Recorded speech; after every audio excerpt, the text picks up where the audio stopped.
Rishikesh Karnaprayag railway project की यह है सबसे लंबी टनल और इसको देश की सबसे लंबी रेल टनल का दर्जा हासिल है। यहाँ पर हम आपको टनल के अंदर का दृश्य दिखा रहे हैं। इस टनल के अंदर क्या खासियत है, जिस जगह पर हम खड़े हैं यह क्यों खास है, तो इन सब पर बातचीत करने के लिए हमारे साथ राहुल गौतम जी हैं। ये सीधा उन्हीं से बात करते हैं। राहुल जी, इस जगह की अगर हम बात करें तो ये क्यों खास है? हाँ सर, ये खास इसलिए हो जाता है क्योंकि ये हमारा यहाँ से डबल ट्रैक दो सेपरेट टनल्स में डिवाइड हो जाता है।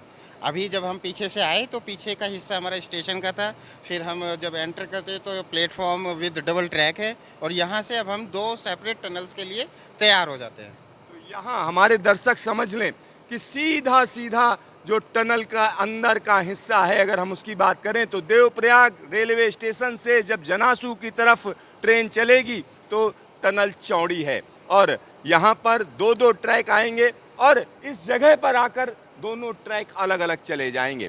एक अप लाइन है, एक डाउन लाइन। यहाँ पर एक और चीज़ हम आपको जानना चाह रहे हैं आपसे कि इस टनल के अंदर मैं ऊपर देख रहा हूँ ये कन्वेयर बेल्ट चल रही है, ये क्या हो रहा है यहाँ पे? हाँ सर, ये कन्वेयर बेल्ट है, सही नाम आपने लिया। और ये हम जो टीबीएम से एक्सकेवेशन कर रहे हैं तो उस एक्सकेवेटेड मटेरियल को बाहर ट्रांसपोर्ट करने के लिए लगाया गया है और ये दोनों टनल्स के लिए सेपरेट है। और दूसरा ये जो डक्ट आप देख रहे हैं ये वेंटिलेशन डक्ट है, जो अंदर कन्फाइंड स्पेस है, टनल है तो टनल में फ्रेश हवा देने के लिए ये वेंटिलेशन डक्ट्स हैं। तो यहाँ पर वेंटिलेशन का ध्यान रखा जाता है। साथ ही साथ यहाँ पर मैं आपको बता दूं ये चौड़ी टनल है क्योंकि यहाँ तक दो दो लाइनें और तो यहाँ पर क्या प्लेटफॉर्म भी अंदर रहेगा? हाँ, एक सिंगल प्लेटफॉर्म भी अंदर टनल में रहेगा। तो यहाँ आप समझिए जो प्लानिंग है देवप्रयाग जैसी जगह जो गंगा जी के किनारे है उसमें इस स्टेशन के लिए बहुत ज़्यादा जगह बाहर नहीं है, लिहाजा यहाँ प्लेटफार्म भी अंदर होगा और यही वजह है कि यहाँ पर चौड़ी टनल बनाई गई है। यहाँ पर एक और चीज़ मैं बता दूं, एक स्केप टनल भी यहाँ पास से ही जा रही है जो आगे आकर इसी टनल में मिलेगी। तो दो दो टनल्स यहाँ पर हैं। जो चौड़ी टनल है सीधे सीधे हम आकर जब अंदर पहुँचते हैं तो दो हिस्सों में बट जाती है और यहाँ पर क्या दो दो टीवीएम चल रहे हैं? जी, यहाँ पर दो टीवीएम चल रहे हैं और जिनका डिटेल ये है कि हमारा फिनिश टनल डाया 7.8 मीटर का रहेगा। तो यहाँ पर अब आप समझिए कि इस जगह के बाद हम कह सकते हैं टीबीएम का काम शुरू होता है।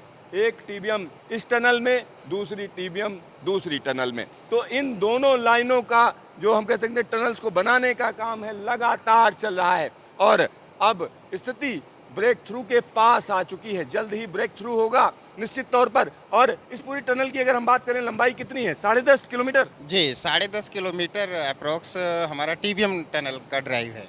अच्छा, पूरी टनल की अगर हम बात करें तो क्या उसकी लंबाई है यहाँ से लेकर जनासू तक? टोटल ये 15 किलोमीटर हो जाता है, 14.8 समथिंग।